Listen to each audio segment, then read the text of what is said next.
masterni xatoligi, man juda ko'p kuzatyapman hozir, o'zini Instagramda ko'rsatishim kerak, Instagramda man faol bo'lishim kerak deydi. Bu tabiiy ravishda bo'lishi kerak. Siz o'zingizni majburladingizmi, siz haqiqiy master bo'la olmaysiz. Siz o'zingizni восстановить qilishingiz kerak, resursga to'lishingiz kerak. Ana keyin sizga o'zi tabiiy kuch keladi. Siz insonlarga tabiiy ravishda nimadir o'tkazib bera olishingiz uchun. Agar sizda tabiiy bu kuch kelmayotgan bo'lsa, o'zingizni zo'rlamang. Bu o'zini zo'rlash hisoblanadi. Siz o'zingizni zo'rlayapsizmi? Sizga kelgan mijoz sizni yoningizda qiynaladi, sizdan nimadir olishga. Mendan ham aytishadi-da, nega o'zingizni hayotingizda ko'p ko'rsatmaysiz, nega o'zingizni hayotingizda shuncha zo'r narsalar bor, zo'r joylarga borasiz, ko'rsating. Kim u yerda bilim olish bilan shug'ullanadi? Kim sport bilan shug'ullanadi? Kim o'zi bilan shug'ullanadi?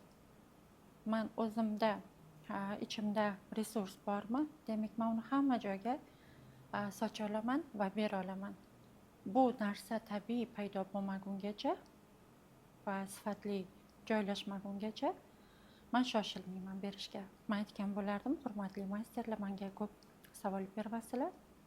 Bunga alohida ahamiyat bering, o'zingizga shartsiz bo'ling.